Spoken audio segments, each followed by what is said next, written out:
up, NFL fans? Are you ready? This is the podcast on all things NFL. The fantasy football players you should sit, ones you should start, guest speakers, game recaps, pre-game predictions, plus live call-ins from viewers, and so much more. Welcome to NFL Talk Live with your hosts, Raining Ravens 1 and Alex, a.k.a. PurpleSwordfish.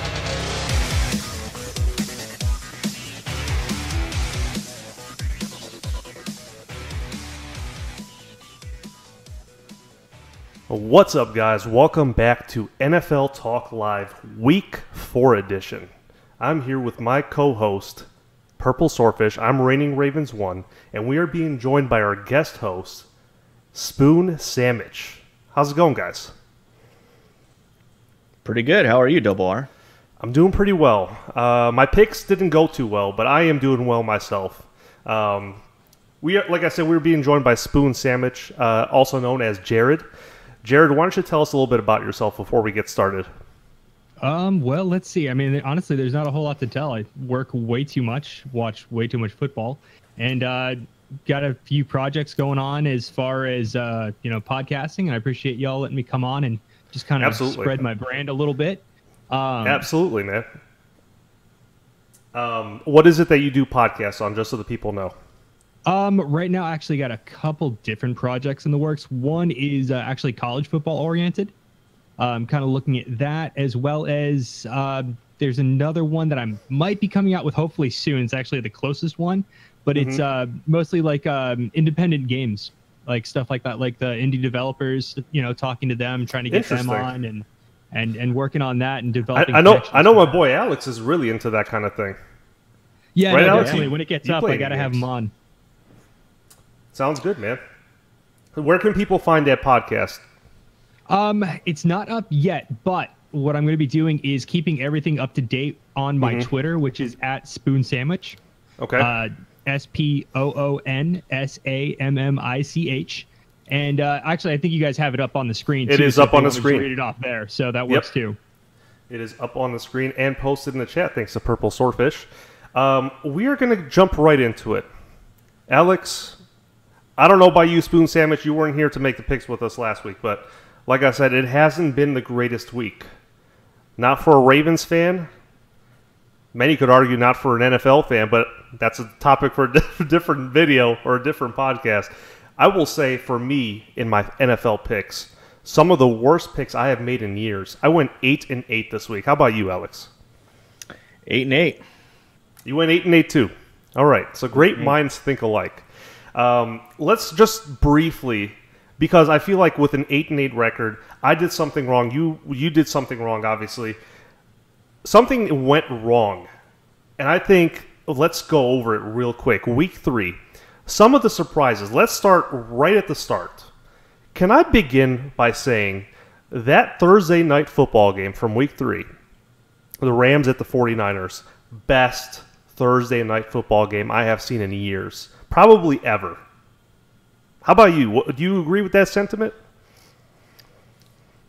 It's tough to say. I can't really recall a Thursday night game that was better than that one. But it was really exciting to watch, and it was surprising in the way it was surprising in the way that the 49ers actually scored. Yeah. But yeah, it was a good game. It was a fun one to watch. Absolutely. And then moving on down to the very next game, my Ravens going into London, taking on the Jacksonville Jaguars, who put up a 40-burger. We had a late that don't even think about those 7 points that we scored. Those were garbage time points. This was a 40-burger. The Jaguars at one point were up by 30-something points, and they went for a fake field goal, or fake punt rather, and returned it for a first down in Ravens territory, I think on the 20. We just got killed by them. Post-game, John Harbaugh was quoted after being asked, would you ever come back to London? He said, I have no intentions of coming back here. Someone else can have that job. So, yeah, things didn't go well. Again, another surprise. Texans, Patriots. Patriots only winning by 3 points. Who would have thought? The stat line in this one, I think there was like a 7-point favorite for New England. Am I wrong on that? Do you remember what it was? No, you're correct. I have some thoughts on that later. Go ahead. Okay, I'll tell you right now, the Patriots' defensive unit is one of the worst in football, if not the worst. I mean, they couldn't stop anything.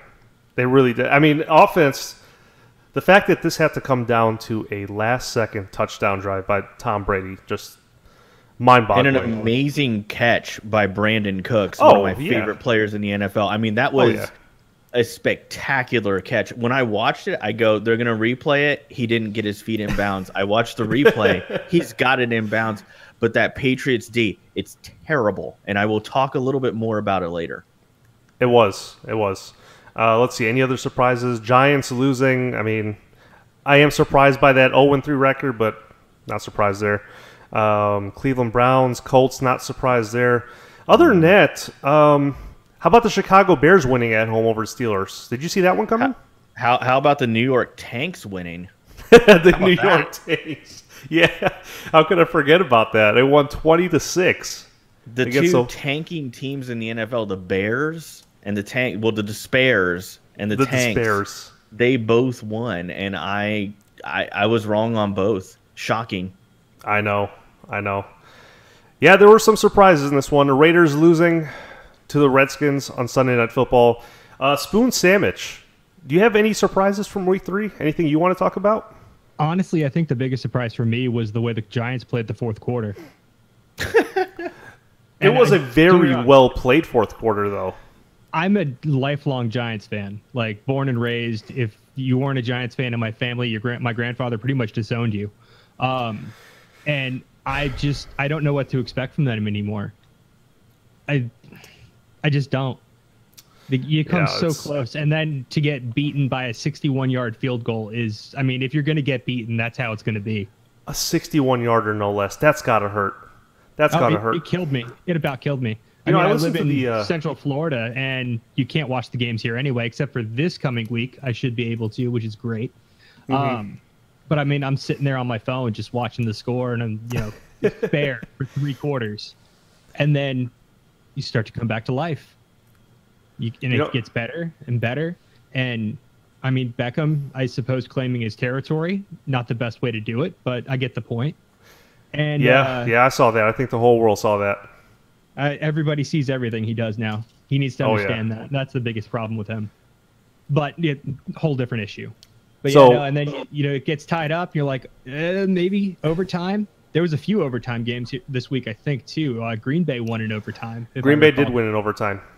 Yep. But I heartbroken, absolutely heartbroken, especially after I can't recall his screen name, but the guest host you guys had last week was talking so much smack. I'm like, this would be great if they come back and take it. You're talking about Opinionated Brother?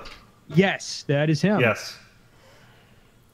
I see. But I am thoroughly surprised by Week 3.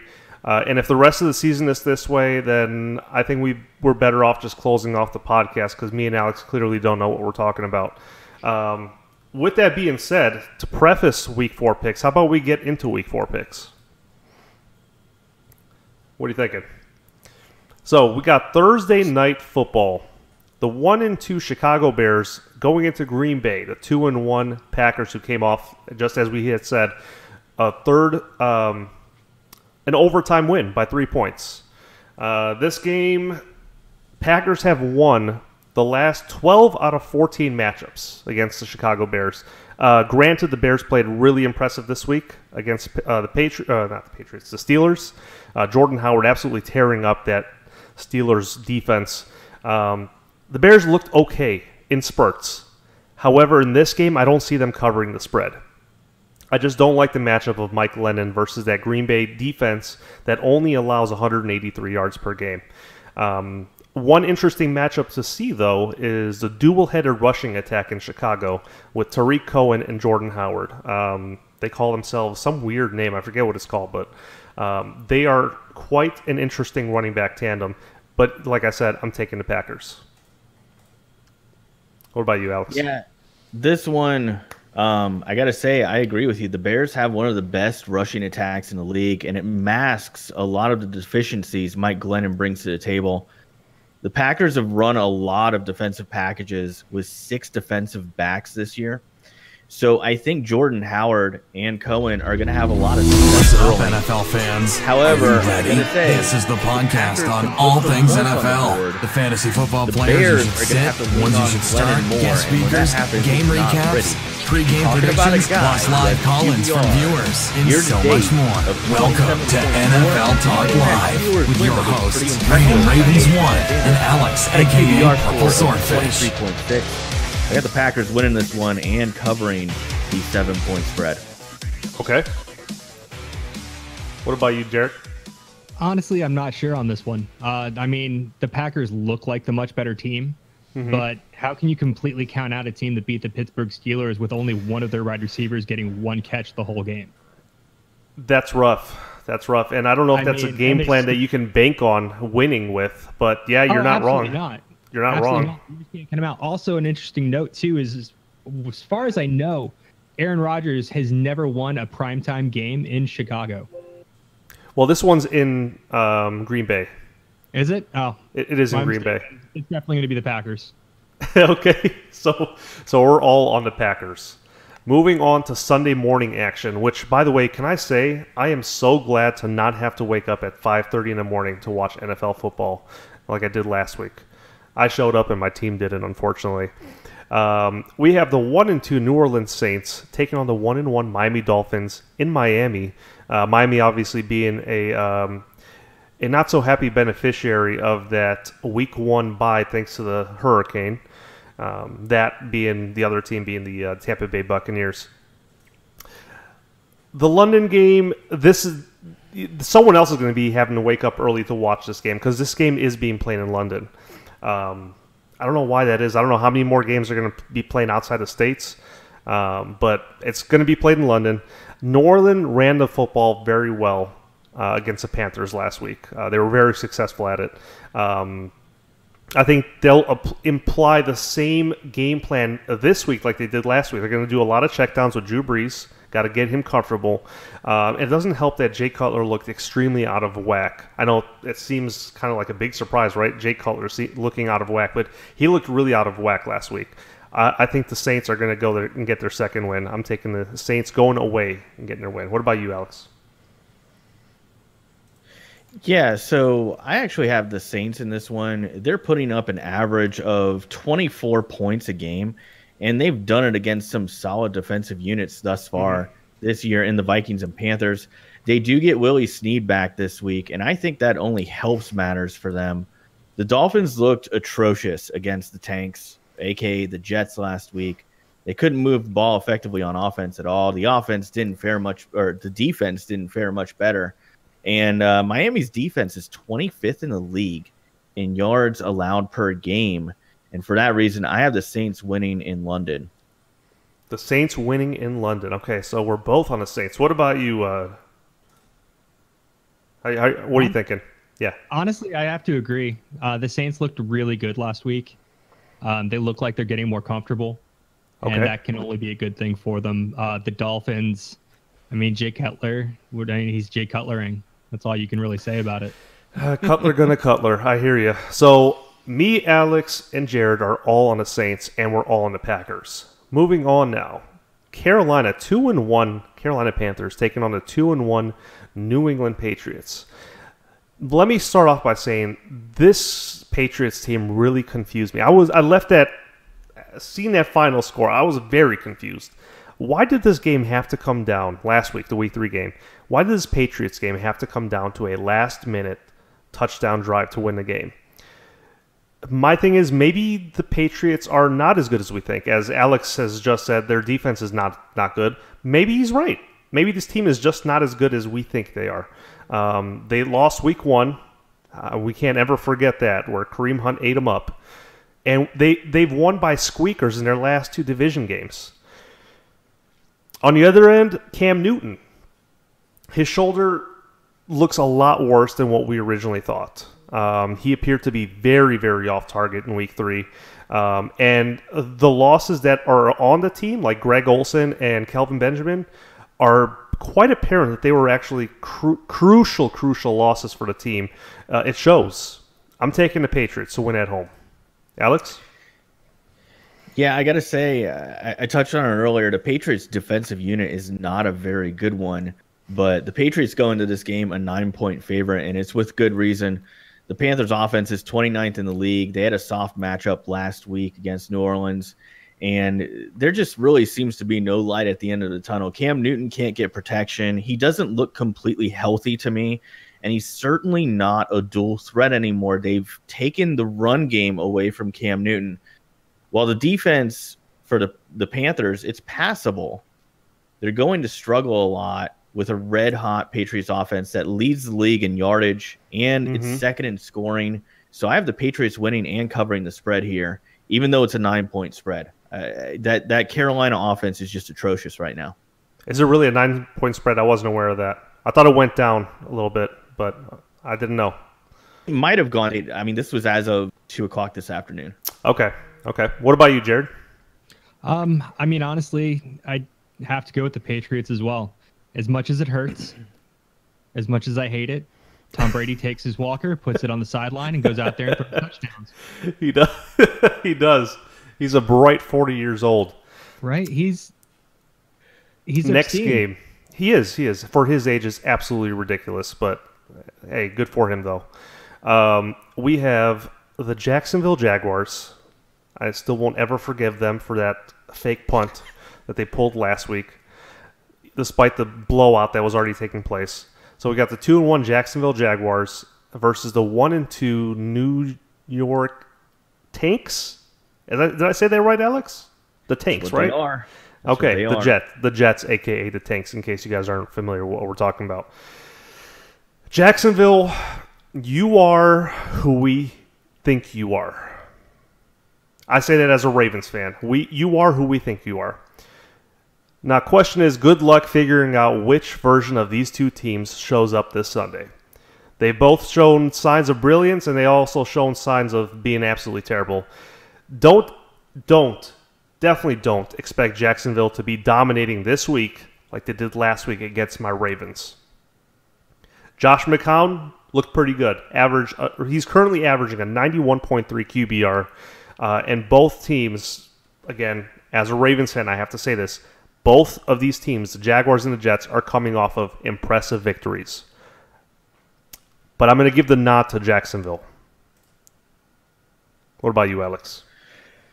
So the Tanks surprised me last week, but as a wise man once told me, even the blind mouse eventually finds the cheese. I still think this team is going to struggle throughout the year. Listen up, NFL fans. Are you ready? This is the podcast on all things NFL. The fantasy football players you should sit, ones you should start, guest speakers, game recaps, pre-game predictions, plus live call-ins from viewers, and so much more. Welcome to NFL Talk Live with your hosts, Ravens1 and Alex, a.k.a. PurpleSwordfish. On the road. And the key for the Jaguars is going to be keeping the pressure on McCown, because I think that's the catalyst for this team being successful is their pass rush. Absolutely. So I'm going with the Jaguars here on the road. Okay. Jared? I'm going to go with the Jaguars. They are not the team they were last week. That was most certainly an anomaly. And honestly, sorry, but I feel like the Ravens had more to do with that than Jacksonville had to do with that. Okay. They've always played well in London. It's pretty much a home game for them at this point. It is. And the Jets, I mean, you got to win at least one. It's going to happen statistically. So are you going with the Jaguars or the Jets? Sounds like you're going toward. No, I'm going with the Jaguars. McCown hasn't been good since he cut in for Jay Cutler that one season in Chicago. I haven't trusted him since then.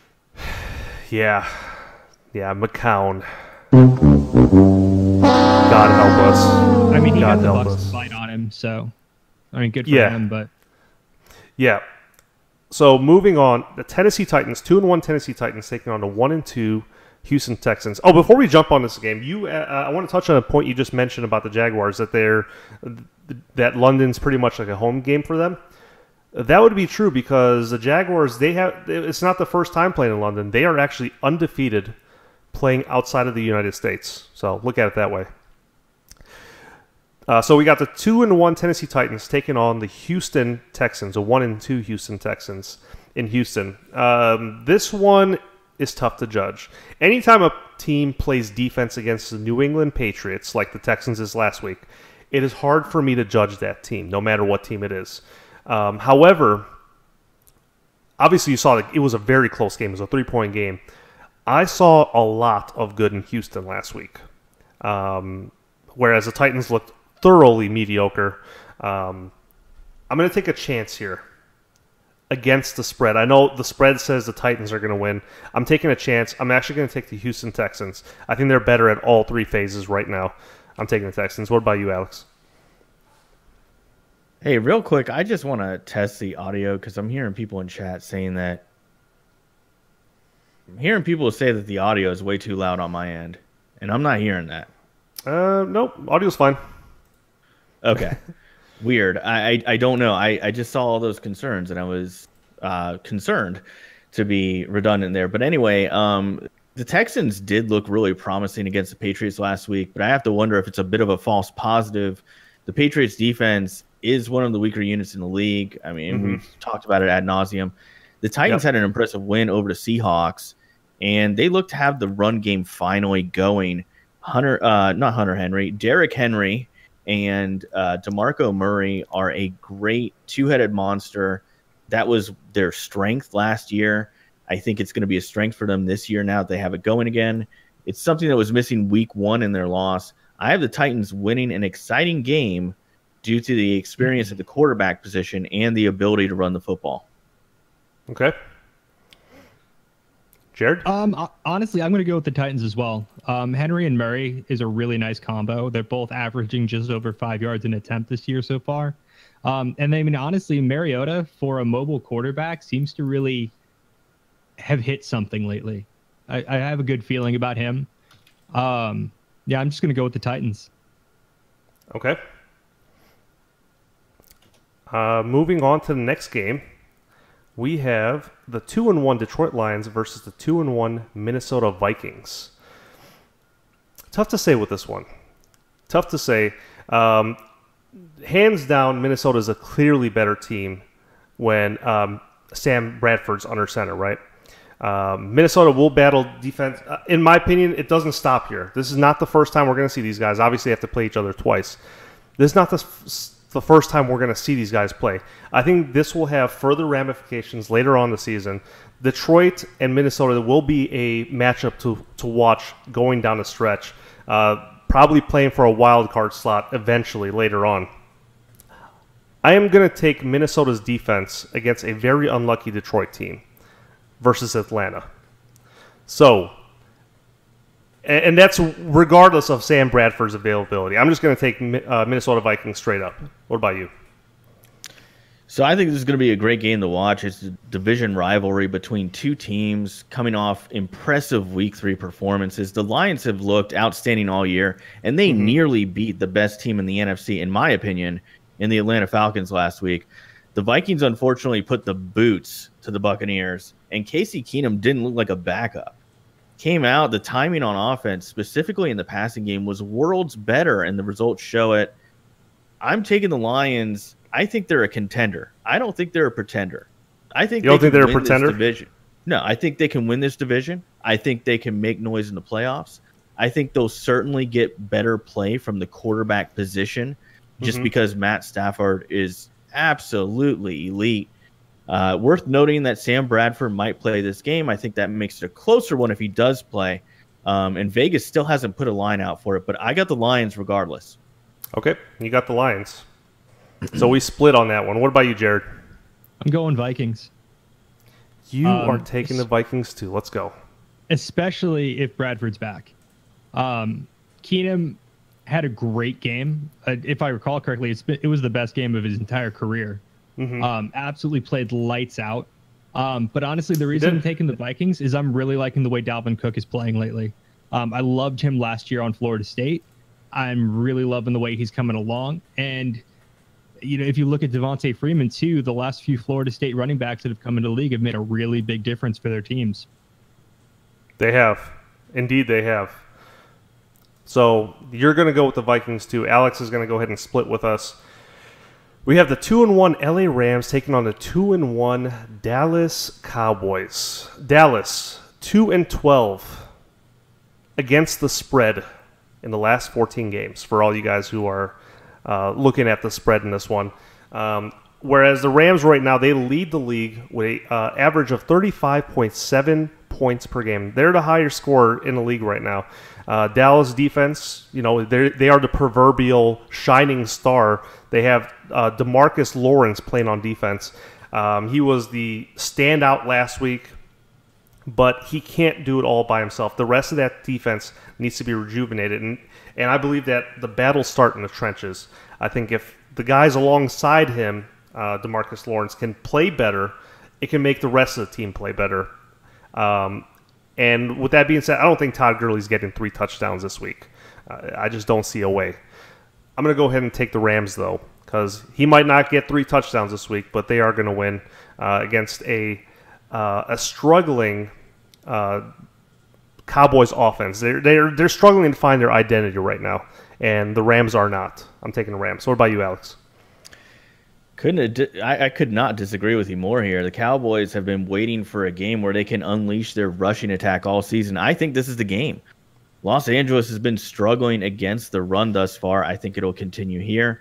Mm-hmm. Goff and the Rams offense have been rock solid, and they're looking better every week. Mm-hmm. But I think the Cowboys take this one on the back of Ezekiel Elliott. Okay. What about you, Jared? I'm honestly, I'm torn. The Rams, their offense is amazing. Mm-hmm. The Cowboys, we don't know who they are. We don't. Last year, they were really, really dominant on the back of Ezekiel Elliott, and he's not found the same legs that he has. Not that he's done extremely poorly. Mm-hmm. I think I'm going to go with the Rams just because I think the Cowboys are about to start sliding. It happens a lot when you see a running back go absolutely lights out for an entire season. That next year, they generally don't have the same production. I think a lot of the NFL has figured out the Cowboys, and they're mid-transition now. They've got to find a new game plan to try to fool everybody again. I totally agree. Moving on to the 2-1 Buffalo Bills taking on the undefeated Atlanta Falcons. Falcons playing at home in this battle. I'm still trying to figure out, and I've been trying to watch as much NFL Network and ESPN as possible. I'm still trying to figure out why the Buffalo Bills aren't getting any respect still. I mean, look at who they took down last week. The Denver Broncos. Just amazing to me why they're not getting respect. Buffalo's defense is capable of throwing a whammy at ATL. Do I think they're going to do it? Probably not. But I think they are capable of playing excellent defense.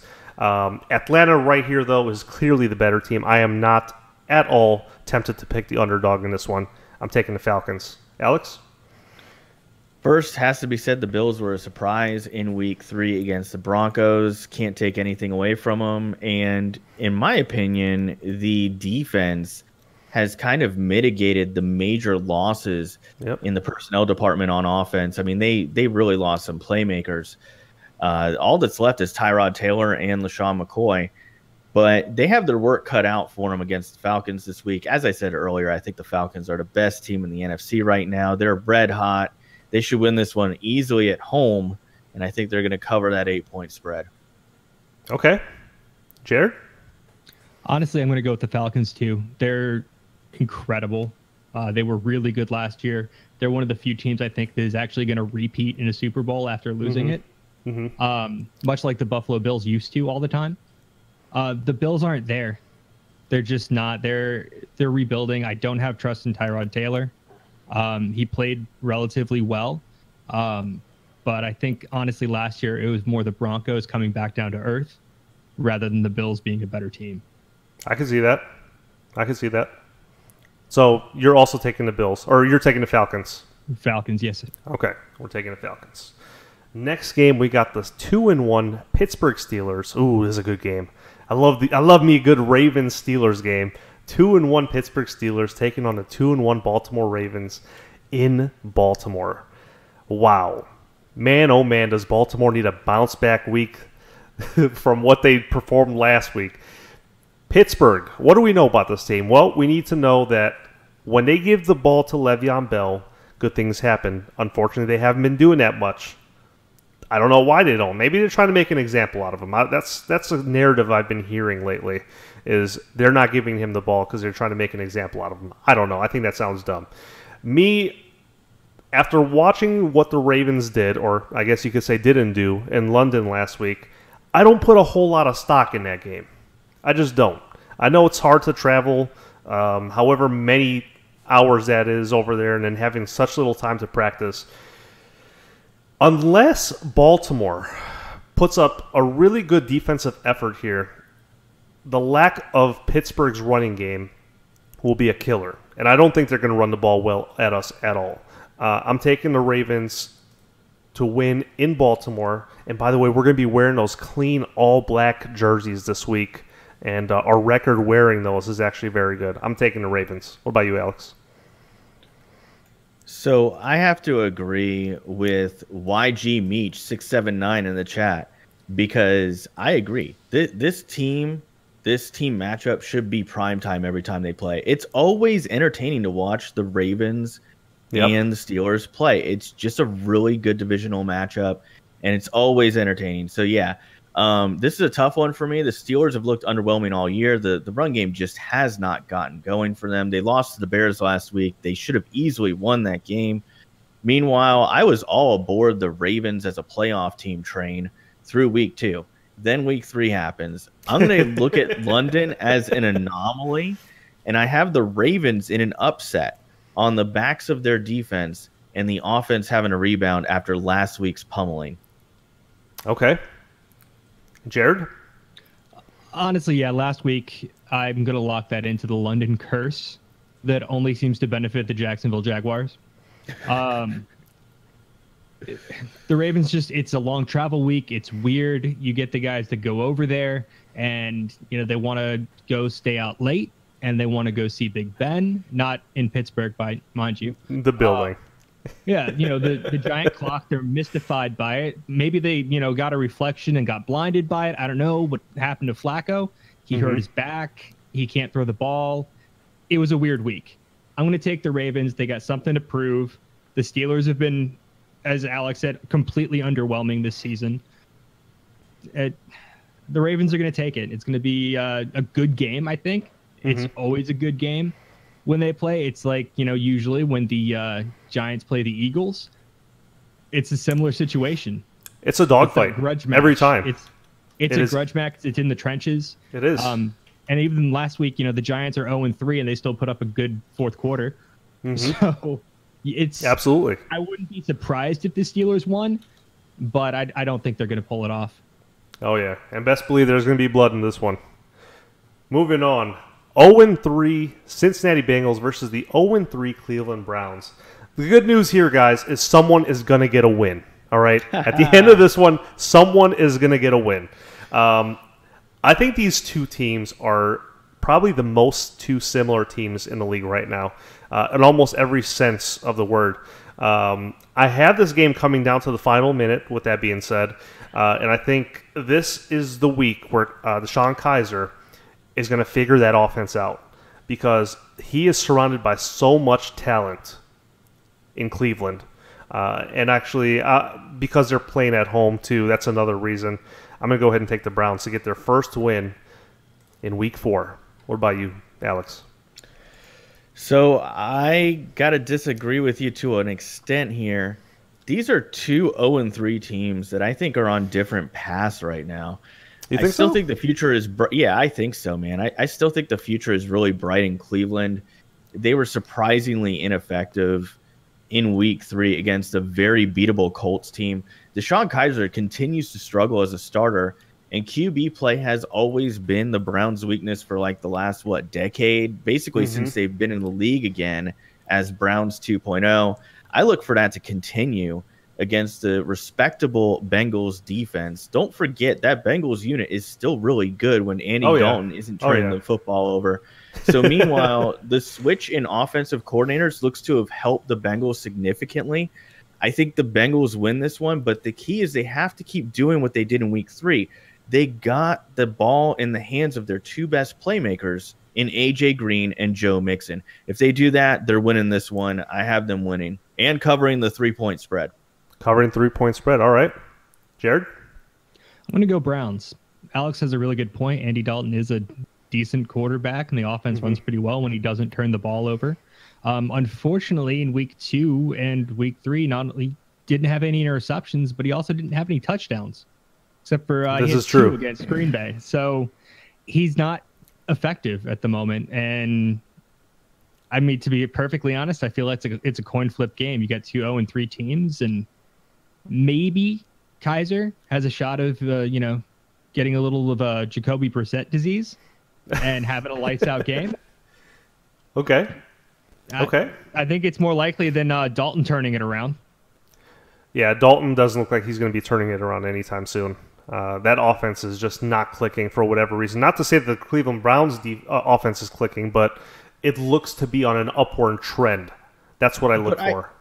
I have to politely disagree. How so? He was 21 for 27, 2 touchdowns, 0 interceptions, 52.8 QBR. He looked pretty good week 3. It's terrible week Andy 1 Dalton? and week 2. Yeah, Andy Dalton. Yeah, but he's so inconsistent.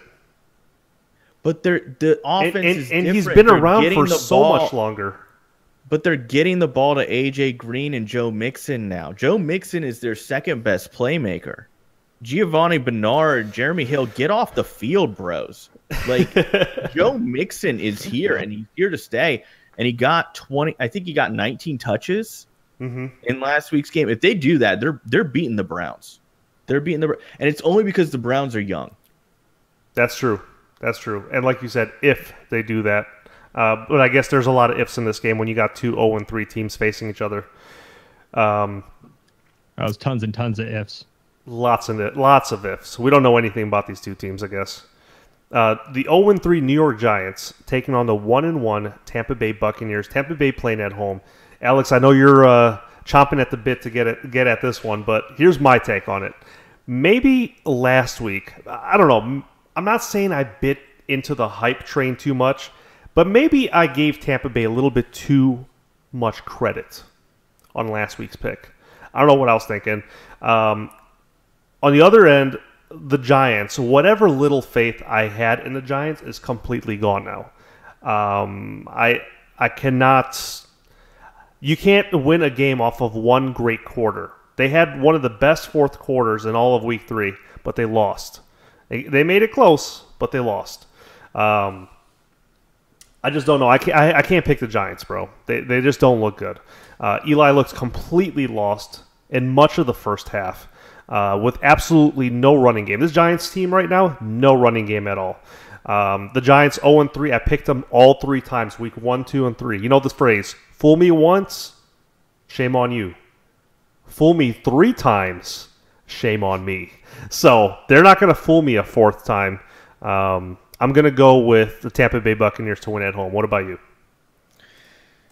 So here's the thing. The Bucs looked really lost in week 3, and that really concerns me. And Jameis Winston did not protect the football, and that's always been his biggest problem. When he doesn't protect the football, when he turns it over, the Bucs do not do well. It sounds really obvious, but it's been his biggest wart as an NFL starting quarterback. The Bucs defense was put in a lot of bad situations. They dealt with some injuries to Gerald McCoy, Levante David, and Quan Alexander. This week, I look for the Bucs to hand the ball off more against the Giants defense that is ranked dead last against the run this year. I think this game will be close since the Bucs defense will have a tough time containing the Giants passing game. That secondary is really banged up. They're missing Brent Grimes. Vernon Hargraves, I love you, bro, but you haven't shown what you got drafted for yet. It just hasn't happened for you. And I think Odell Beckham Jr. is due for at least 1 touchdown. So it's going to be very hard to contain that pass offense. They can't run the ball, though. So I think the Bucs, they're playing at home. I think they put up enough points to hang with the Giants and win this one in a close one. Okay. Jared? I'm going to have to disagree. Okay. Oh, okay. For Explain. obvious reasons. Well, one, I'm a Giants fan, so take it, completely. Oh, so you're a homer. Okay. Absolutely. The thing with it is I feel like in my heart of hearts, I hope that fourth quarter was the beginning of something. And what I hope it was the beginning of is McAdoo getting back to what Eli does best, short passes. He threw a lot in week 3. He went 35 of 47. That's almost 75% completions. The thing is, do you want your quarterback throwing it that much, though, in one game? Honestly, considering our running back options, absolutely. Okay, fair enough. Absolutely. We don't have a run game. We don't. We haven't for years. But the last time we made the playoffs was, and, did well. Eli, when he throws short passes, he's very, very good. We have the speed. We have playmakers that can play after the catch and get yards. And if they can get Beckham going again, it opens up the rest of the receivers, because then Tampa has to worry about Odell Beckham Jr. And you always have to worry about him until he flips, the kicking net. That is true. That is true. Until he flips that switch. As long as he stays grounded and takes his medication, I think the Giants have a real chance. Oh, my goodness. He went there. He went there. All right. So, the 0-3 49ers taking on the 1-2 Arizona Cardinals. I really don't have much to say about this game, other than the fact that Hoyer last week didn't look great, which I think in turn for this week, it's going to result in Carlos Hyde getting the ball a lot more. And, they're not, the 49ers are not a great team. Yeah, they had an impressive showing on Thursday Night Football, but their defense looked terrible. It went up into the high 40s at that score. I don't get it. It makes no sense to me. As long as Carson Palmer doesn't throw 3 interceptions in this game, I think Arizona should be the safe pick. I'm taking Arizona. Alex? Yeah, so this one, I don't have a whole lot to say either. I'm still not convinced the 49ers can move the ball consistently with Brian Hoyer as their starter. And Carlos Hyde has really made an effort to make that offense a good one, but he can't do it all. The Cardinals have looked progressively better since the shocking week 1 injury of David Johnson. They're playing at home. I have them winning it close on the back of their defense, which is 10th ranked in both passing and rushing yards against, giving Brian Hoyer fits. Okay. Jared? I've got to go with the Cardinals. The last time the 49ers were good, the Giants won the Super Bowl. Ooh, throwback. Oh, man. Throwback. Okay. Alrighty. So short and sweet. He's taking the Cardinals. We have the 2-1 Philadelphia Eagles taking on the 0-3 LA Chargers. This game to me is interesting. Despite Philly getting that big win last week against the Giants, I think both of these teams are having a huge identity crisis. They're trying to figure out who they are. What is this team's identity? Like I said, Philly, what they have going for them right now is that really emotional win over their arch rivals last week. Also, Phillip Rivers so far this year has 4 touchdowns and 4 interceptions. He doesn't look terrible. Whereas Melvin Gordon, he's a standout, looking like one of the league's best running backs right now. However, it's the quality of loss that bothers me here. The LA Chargers last week lost to Jay Cutler, the inconsistent, we were just talking about him, the inconsistent Jay Cutler, and the Miami Dolphins. That doesn't sit well for me. I'm thinking Philly's going to go into LA and get their 3rd win. What about you, Alex? Yeah, I know it's an East Coast team going to the West Coast and playing away from home, but I just don't know what happened to the Chargers this year. I thought they were ready to compete for a wild card spot, and they're not. It's quickly slipping away. They're in the unfortunate position of not being able to run the ball. They're one of the worst teams running the ball in the league right now in terms of yardage, and they can't stop the run on defense. Right now, their time of possession is 3rd worst in the league, and you can't win football games that way. Meanwhile, the Eagles continue to impress me. Carson Wentz, huge fan. I still think he's the best young quarterback in the NFL right now, and he continues to impress even in crunch time situations. I have the Eagles in an upset despite playing away across the country. And shout out to Darren Sproles. Get well soon. Oh, yeah. I hope you come back for one more year. I'd hate to see him end his career on that just an injury. Freak injury, man. Yeah. One of my favorite player in the NFL that isn't on the Bucs. So I hope he gets well soon. Okay. I definitely double that sentiment. I think he's one of the greatest, most underrated players.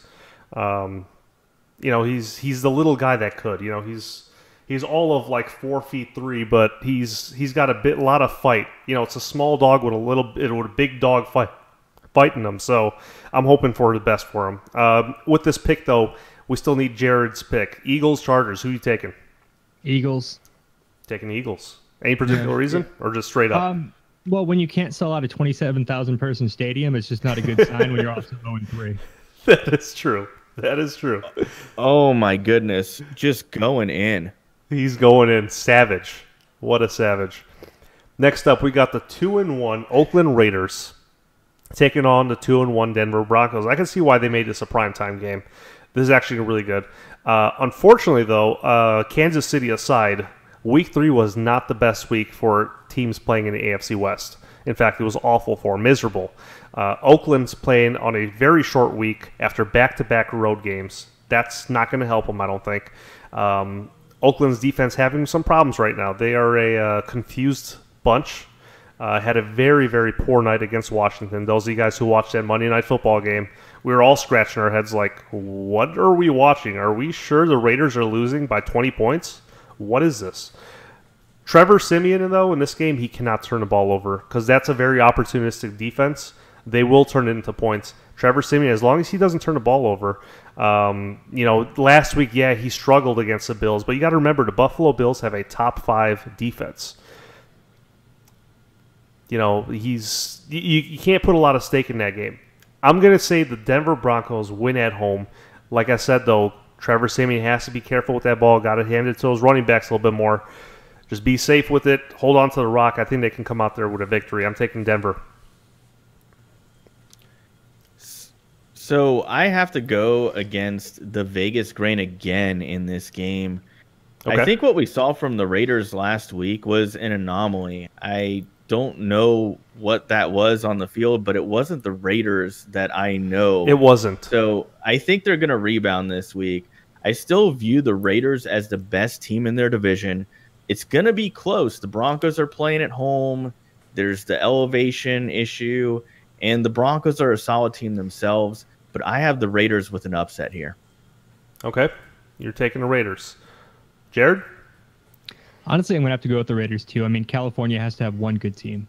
Nice. No, honestly, I think Derek Carr had a bad game. Everybody has a bad week. I mean, you could see the look on his face when he was on the field. He was not feeling it last week, and he's going to come back strong. Okay. So you're taking the Raiders. You're both on the Raiders. You guys are leaving me hanging on Broncos Island out here. Is that what you're telling me? Yeah. Okay, that's fine. Get to prove both of you wrong. Next up, we got the 1-2 Indianapolis Colts versus the 1-2 Seahawks. There's a term thrown around. We've even thrown this term around on this podcast, even. The slam dunk game of the week. If you ask me, this is my slam dunk. I know they're both 1-2. Trust me, I know. I see it. But this is my slam dunk win of the week. I'm taking Seattle because Indianapolis nearly blew a big lead last week against Cleveland. They almost blew a big lead against them. I think the Seahawks defense, and even that offense, because they're not playing against a very good defense, but Seahawks defense playing at home, they're going to look like the Seahawks that we've come to know in recent years. I'm taking the Seahawks. Slam dunk win. No questions for me. What about you? Yeah, the line for this game is ridiculous. The Seahawks are listed as a 13-point favorite. It's just unbelievable to me. And I don't mean to interrupt you, but is Andrew Luck still out? I think he's still out, right? I Yeah, think he is. he's out. Yeah. Yeah. Okay. Not going to be ready to play. So, I mean, Jacoby Brissett, like, good on you, bro. And I see what you're trying to do, but you're still on your fifth start. So, like I said, 13-point favorite. There's a good reason for that. Seattle's defense, don't sleep on it. It's still top 10 in the league this year in terms of points against. They're facing a quarterback that's making his fifth start of his career. Adding to that, the Colts defense is second worst in the league in points allowed. And the Seahawks offense looked like it was gelling last week. It looked really good against the Titans unit that isn't terrible. They're not great, but they're not terrible. I have the Seahawks winning big, and I would actually take them beating the spread here. Okay. Okay, what about you, Jared? Honestly, I think the Seahawks are going to blow them out. I mean, Brissett had a really great week for him last week. I think, honestly, I could see him, if he can hold them in a decent standing until Luck gets back, I could even see some teams, picking him up next year and seeing what they can do. Maybe the Browns. They're always looking for a new quarterback. Right. It's just not going to happen. He's thrown one touchdown all year through 3 weeks. He's not a starter. He's a placeholder. The Colts are just going to, try to keep as much of a even keel as they can until Andrew Luck comes back, and then we'll see what they're really about. Yeah, I mean, the way I looked at it this game is the Seahawks are playing the backup to the backup. I mean, Andrew Luck's out. Scott Tolzien is out. Jacoby Brissett is getting the nod. I don't see a more favorable matchup here, defense versus quarterback. I mean, honestly, if Brissett gets hurt, I think they have to play a wide receiver at quarterback. I think so, yeah. I don't think we've ever seen it come down to that, but I guess it possibly could. It could. Well, if Brissett gets hurt, it's going to be, oh, my God, that's Scott Tolzien's music, and he's going to come running into the field. and I'll tell you right now, if Scott Tolzien touches the football in this game, oh yeah, the Seahawks are definitely covering that spread. Oh, yeah. Somewhere out there, Curtis Painter is leaning back in his rocking chair, just laughing it up. Man, he's loving this. Oh, jeez, Curtis Painter. Don't forget about him just yet. The golden unicorn. If he comes back, they might get a number 1 draft pick again. The 2-1. Oh my goodness, 2 weeks in a row. They got the Redskins playing on Monday Night Football. 2 weeks in a row, huh? Okay. All right, I see how it is, NFL. 2-1 Washington Redskins going into KC, 3-0 undefeated Kansas City Chiefs. Fun fact, the Redskins, granted they don't play the Chiefs often, but the last time the Redskins actually beat the Chiefs, 1983. Only one time has it happened since. Redskins are very good on the road. I will give them that. They are 9-2 in their last 11 games playing on the road. Kansas City has a league best right now, 162 rushing yards per game average.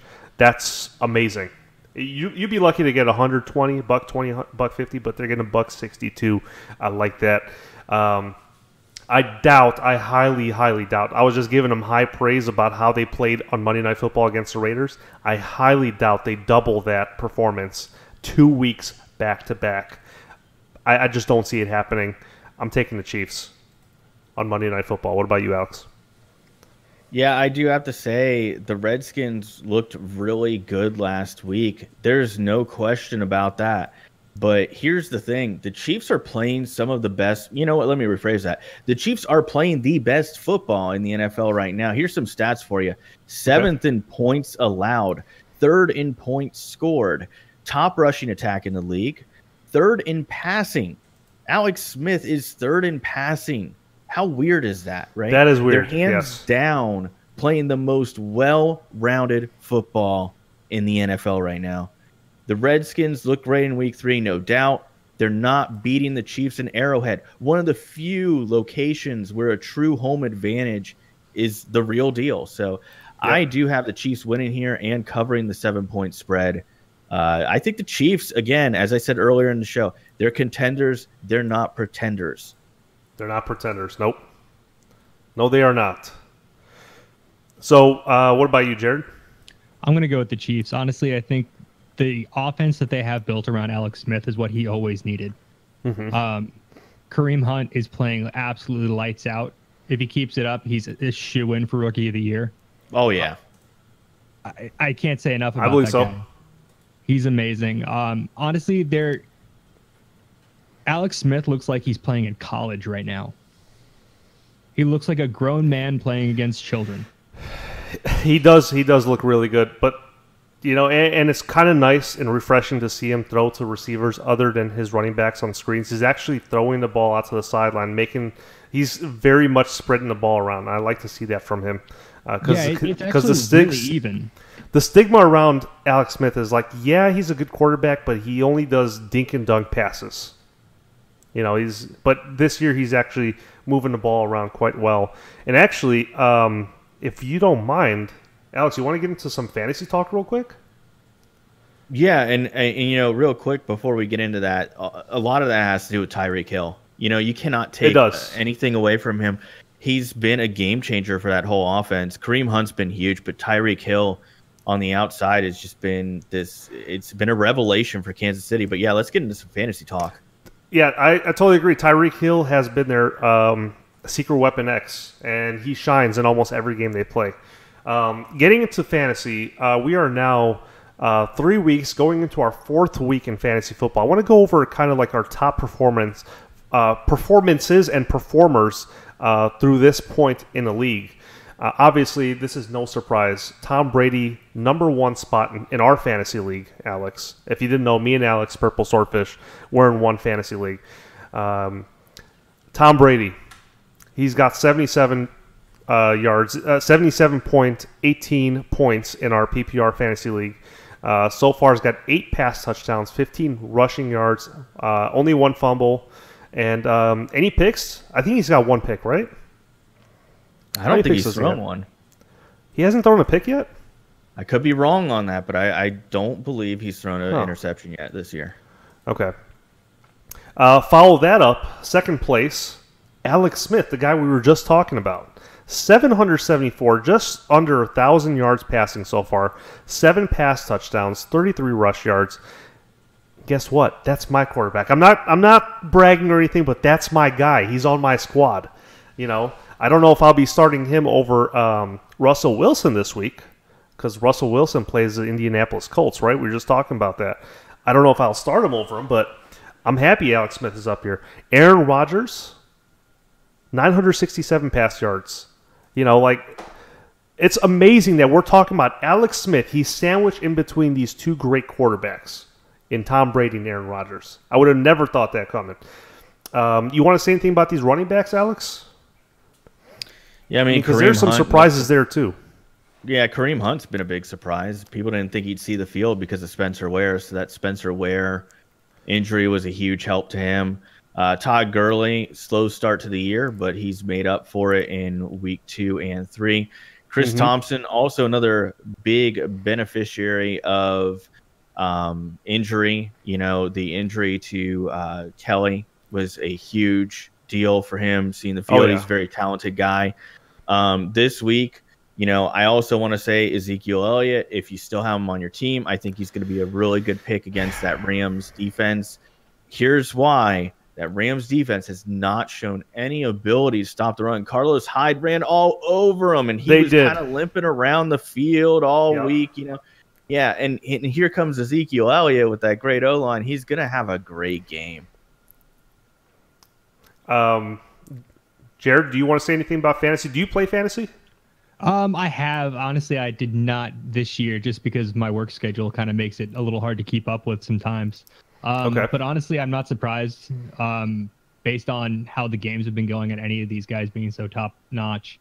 It's nice to see Chris Thompson on there, though. I got to say.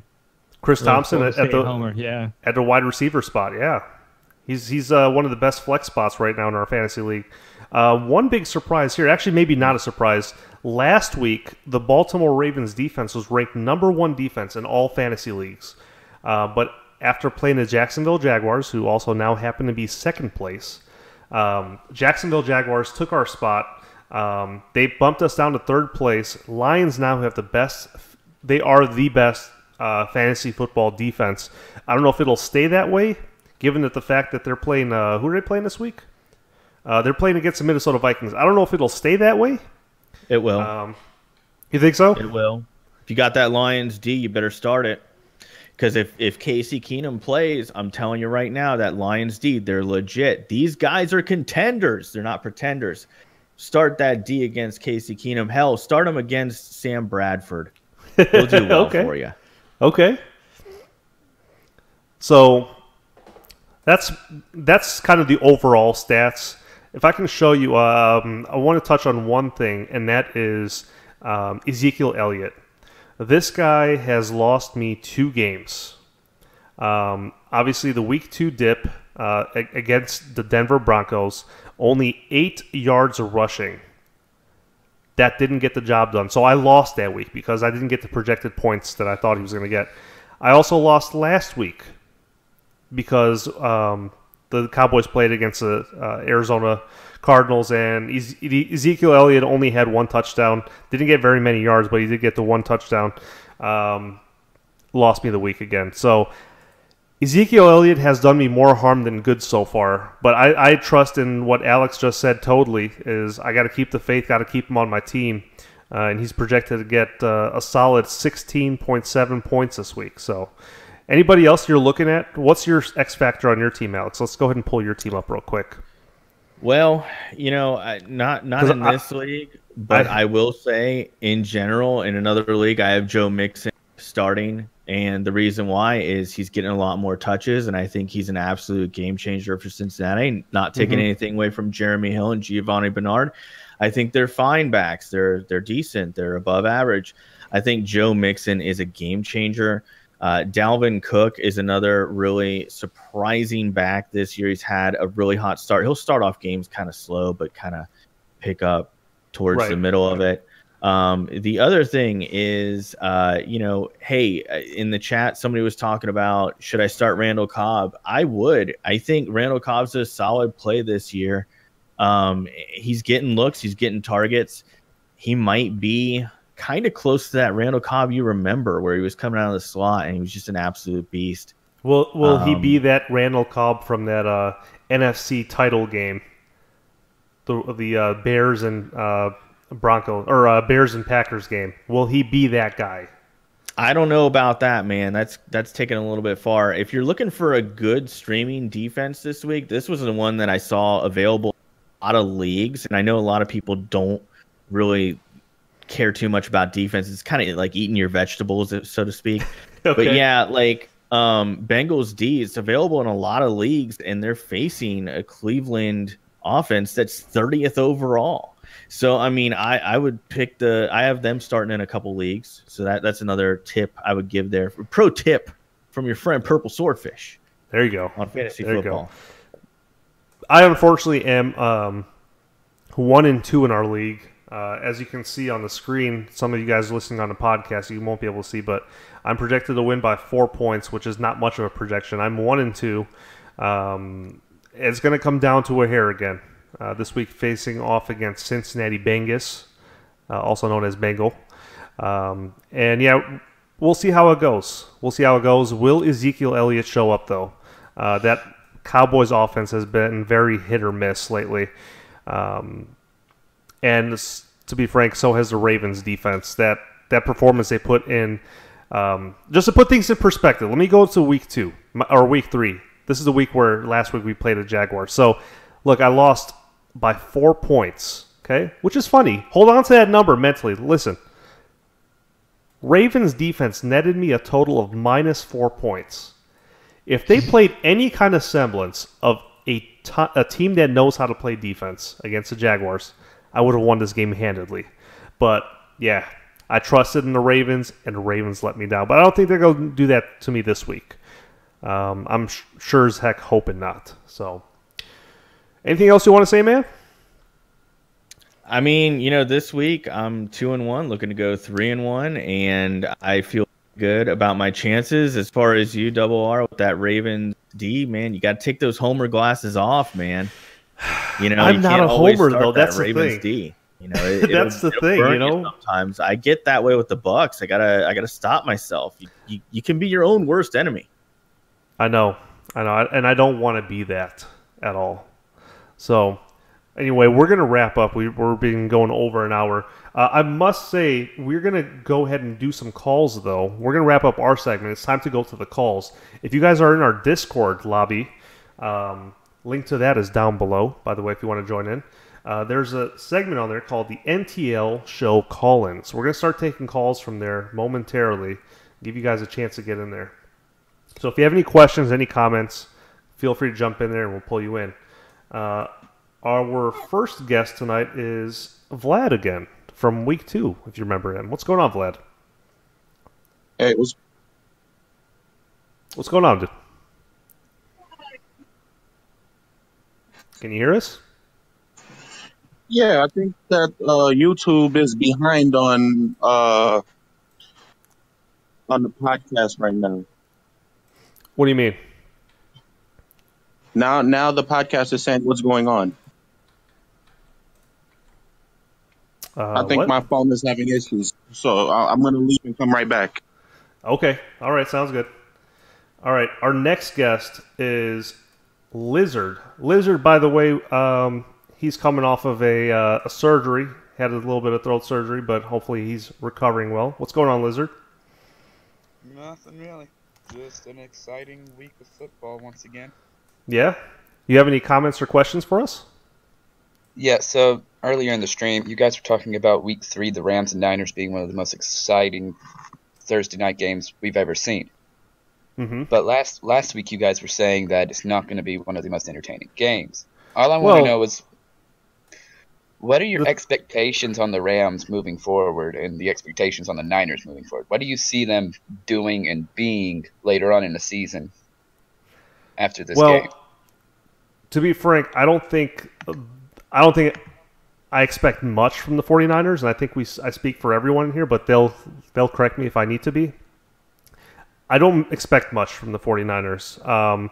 Whereas the Rams, with a high-powered offense like that, they're generating the most yards, most points per game than any other team right now.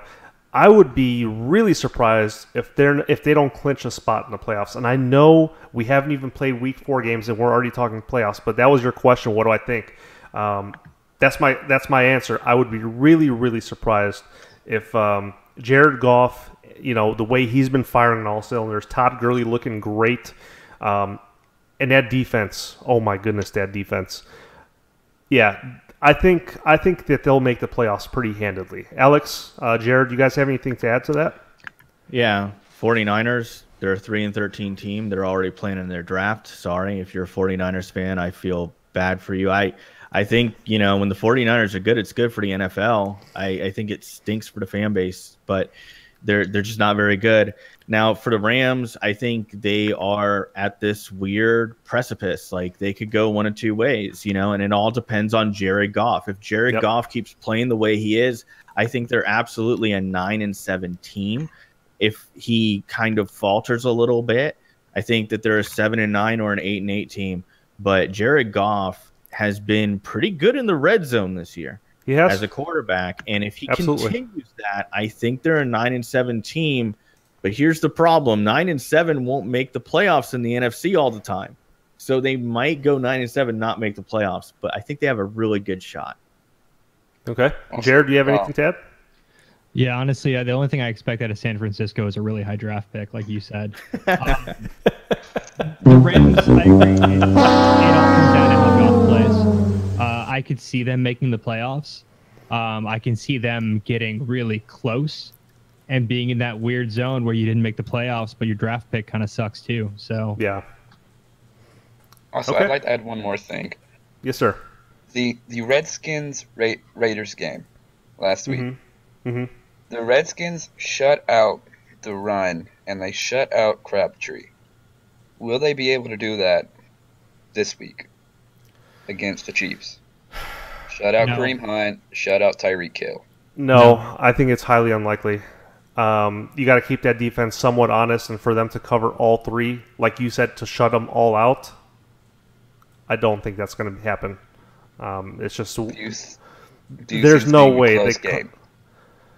I do see it being a close game, but I don't think they're going to shut them out. What do you guys think? Honestly, I think it's going to be a 10-point game.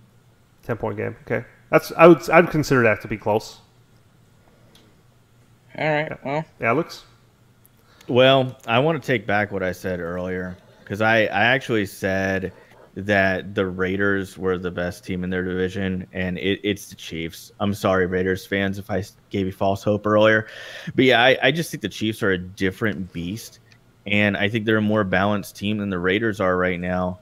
And with that rushing attack, you got to devote more personnel to that. I don't think they're going to be able to shut down Tyreek Hill. Tyreek Hill is going to get the ball, and he's going to make a play. It just happens every game. It's just what he does. Right. So I don't know, man. Washington's going to have a heck of a time stopping the Chiefs on offense. Okay. Thank you for calling in, Lizard. Appreciate you, man. all right, thanks for having me. Yep. Until next. Next up, let's see. I think Vlad has got his mic situation set up. What's going on, Vlad? Hey, what's going on, man? How you doing? Good. How are you?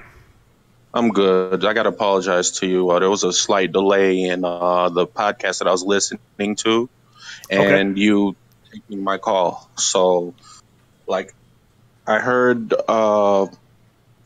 my voice on the podcast too late, if that makes any sense. Okay, that's fine. So, anyways, I was impressed with the Bears winning week 2 against the Steelers. I didn't see that coming, but I'm not impressed with the quarterback. Okay. Throwing for only 101 yards. Speak on that a little bit, because I'm sitting. We are being joined by a hardcore Tampa Bay Buccaneers, and Glennon played for the Buccaneers. So speak on it. Maybe Alex has something to add to it. Maybe Alex knows something that I don't know about Glennon. Like, I don't really think he's that good from what I've seen so far. And the Bears are not putting themselves in the best chance to win games starting the sorry quarterback. That's just my personal opinion. Yeah, there's not too many situations where a quarterback wins a game and you still have people calling for the backup. And Mike Glennon kind of showed us the same thing in Tampa. As a Tampa Bay fan, he really doesn't do anything dynamic. He's got a tremendous arm. He's got size. Yep. He's a real likable guy. I mean, he's a big, giant Q-tip. Who doesn't like a Q-tip?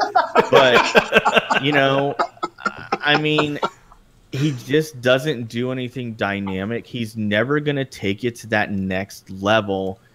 He's a game manager at best at this point in his career.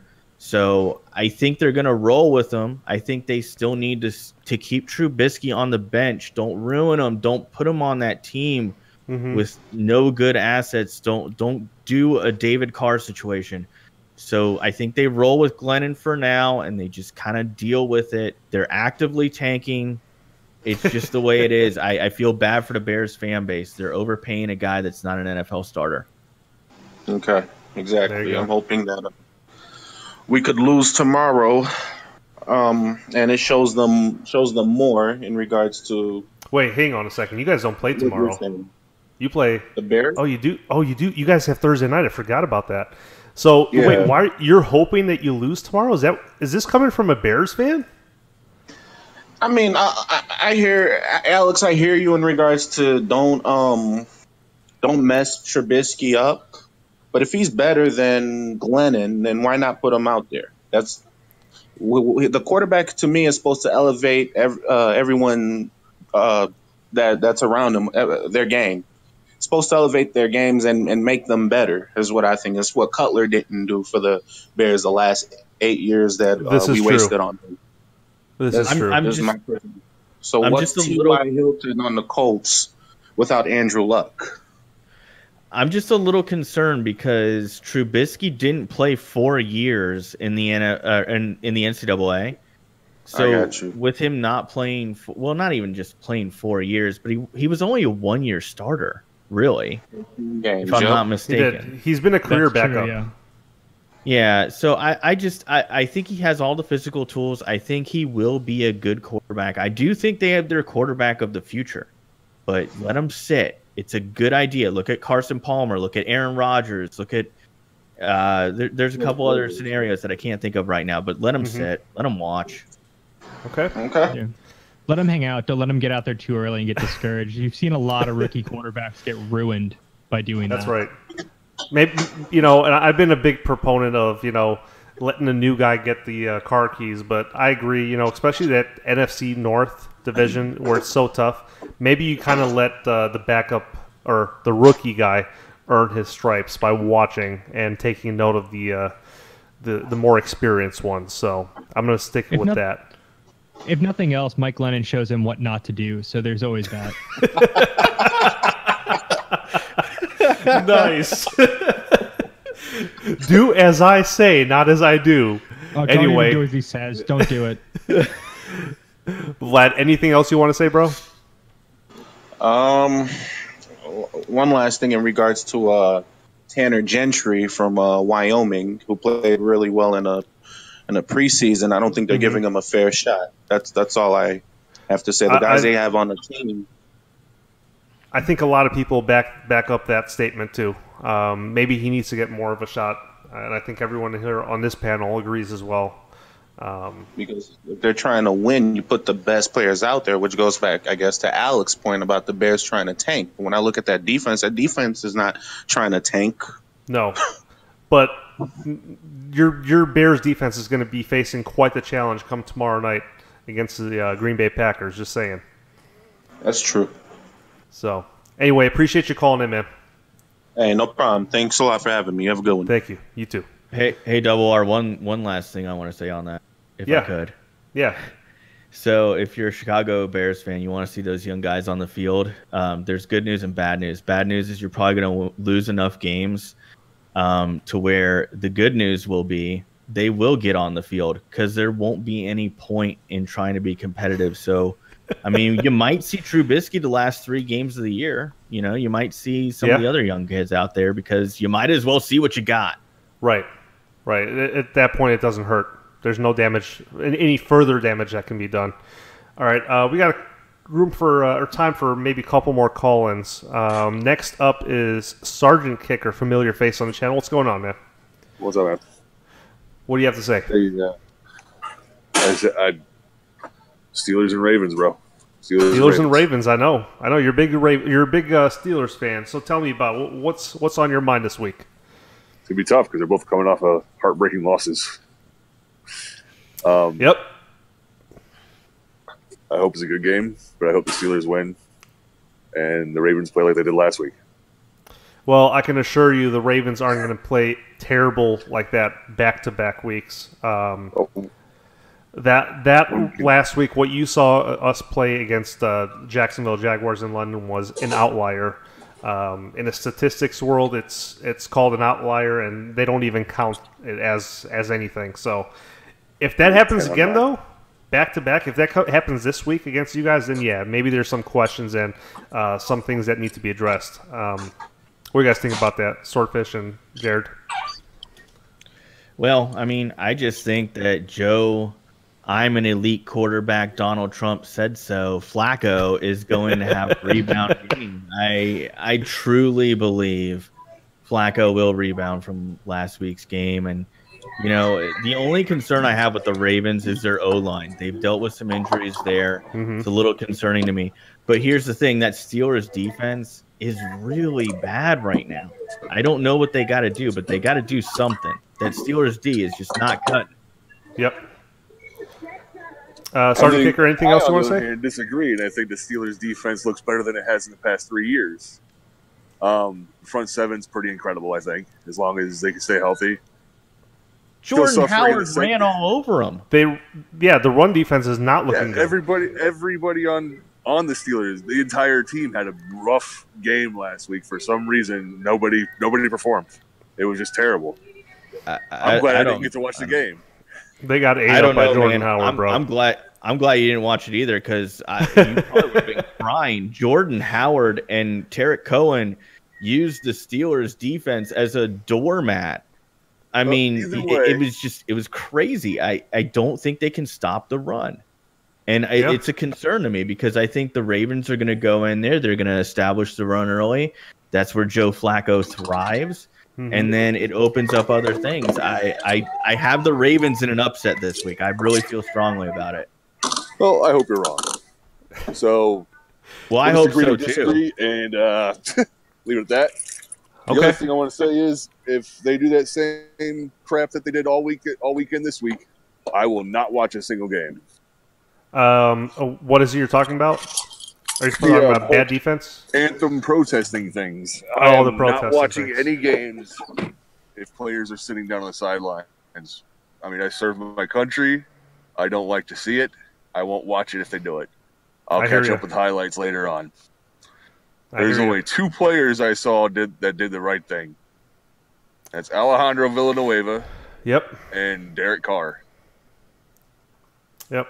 And there's a lot of people who agree with that sentiment. And actually, I work very closely with members of current and former service members, as well as members of different law enforcement from different task forces. So I agree wholeheartedly that maybe need to readjust the whole reason why they're doing the protests and make it not seem like it's against the flag. But yeah, we'll see how it goes.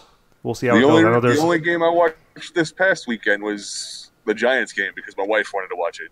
The rest of them I didn't even watch. Gotcha. I was very upset. Mm-hmm.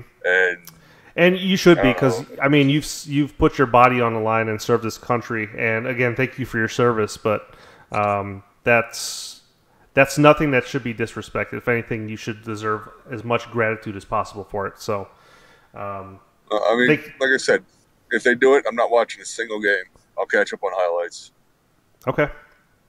I appreciate you calling in, man. Thank you. All right, man. Peace.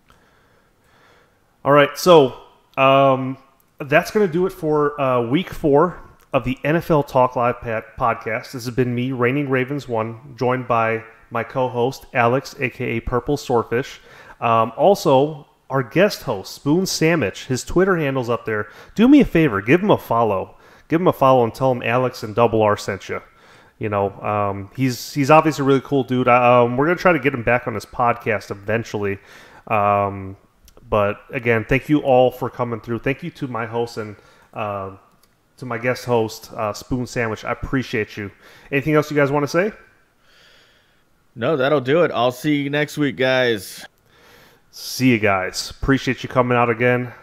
Week 5, NFL Talk Live, next Wednesday. See you then.